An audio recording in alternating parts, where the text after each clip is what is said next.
வணக்கம் நண்பர்களே. இன்று நம்ம ஒரு சுவாரஸ்யமான கதையை பார்க்க போகிறோம். ஒரு கழுகு உடம்பு குண்டாகி போய் அதை குறைக்கிறதுக்காக என்னென்ன டயட்லாம் பண்ணி தன்னோட உடம்பை குறைக்கி அப்படிங்கிற ஒரு காமெடியான கதையை நம்ம இன்றைக்கி பார்க்க போகிறோம். இது வரைக்கும் நீங்கள் நம்ம சேனலை சப்ஸ்கிரைப் பண்ணலைன்னா சப்ஸ்கிரைப் பண்ணிவிட்டு பாருங்கள். அப்போ தான் நான் போடுற கதைகளை நீங்கள் உடனடியாக பார்க்க முடியும். வாங்க இப்போ இந்த கதையை பார்ப்போம்.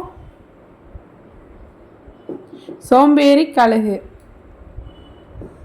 ஒரு மலை உச்சியில் ஒரு பெரிய குண்டு கழுகு வாழ்ந்து வந்தது. அவனோட ஒரே வேலை சாப்பிடுவது, தூங்குவது, மீண்டும் சாப்பிடுவது, தூங்குவது தான்.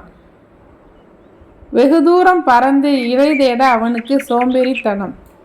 அருகில் கிடைக்கும் உணவை சாப்பிட்டு விட்டு உடனே தூங்கிவிடும். அப்படியே சாப்பிட்டு ஒரு நாள் பறக்க முடியாத அளவுக்கு கழுகு குண்டாகி போயிடுச்சு.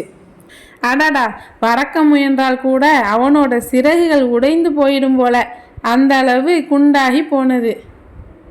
பறக்க முடியாத கவலையில் இருந்த கழுகு தனது நண்பர்களிடம் கேட்டது, எப்படி எடையை குறைப்பதுடா என்று. நண்பர்கள் சிரிச்சுக்கிட்டே சொன்னாங்க, டயட் பண்ணுடா என்று.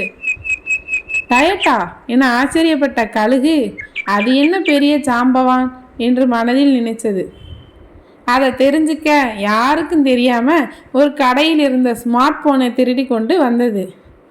இப்போ கூகுள் சொல்வது போதும்னு அதை நினச்சிது. முதலில் அசைவ டயட் தான் சரியானது என்று நினைத்தது. அசைவம்தான் எனக்கு பவர் என்று சொல்லிக்கிட்டு சாப்பிட்டு கொண்டே இருந்தது. ஆனால் எடை குறையலை, மாறாக இன்னும் எடை கூடி போச்சு. சரி, இப்போ காய்கறி டயட் பண்ணலாமே என்று நினைச்சது. காய்கறிகள் சாப்பிட்டது ஒரு வேளைதான், அடுத்த வேலைக்கே சலிச்சு போயிருச்சு. சில முட்டைகளை சேர்த்துக்கிட்டா என்ன பிரச்சனை வந்துட போகுது அப்படின்னு யோசித்து முட்டையும் சேர்த்து சாப்பிட்டது. அப்புறம் எல்லா பறவைகளின் முட்டையும் குடிச்சிட்டு வயிறு பெருசாகி விட்டது. அதுவும் சரியில்லைன்னு புரிஞ்சு இப்போ பழங்கள் தான் சரியான டயட்னு முடிவு பண்ணி ஒரு பழத்தோட்டத்துக்கு போனது. அங்கு நிறைய பழங்களை பறித்து வாயில் கவ்வியபடி வெளியே வந்தது. அடடா, தோட்டக்காரர் கண்டுபிடிச்சிட்டாரே! அவர் கையில் இருந்த கம்பியால் ஒரு பெரிய அடி அடித்தார்.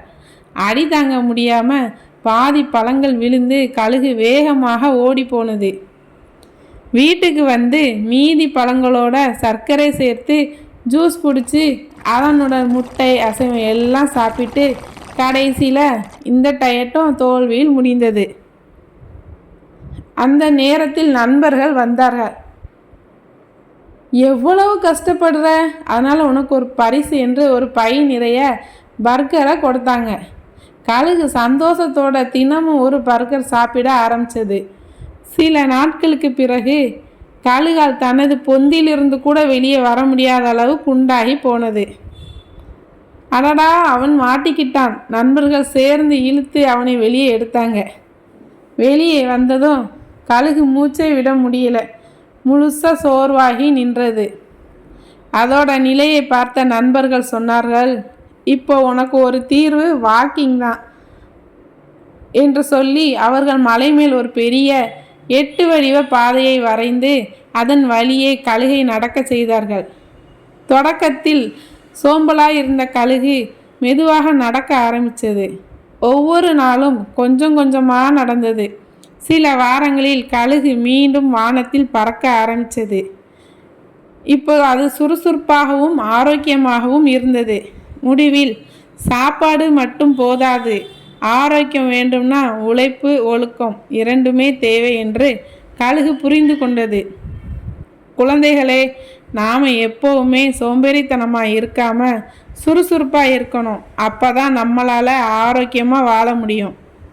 இந்த அழகான கதை உங்களுக்கு பிடித்திருந்தா லைக் பண்ணுங்கள், உங்கள் ஃப்ரெண்ட்ஸுக்கு ஷேர் பண்ணுங்கள், மறக்காமல் நம்ம சேனலை சப்ஸ்கிரைப் பண்ணுங்கள்.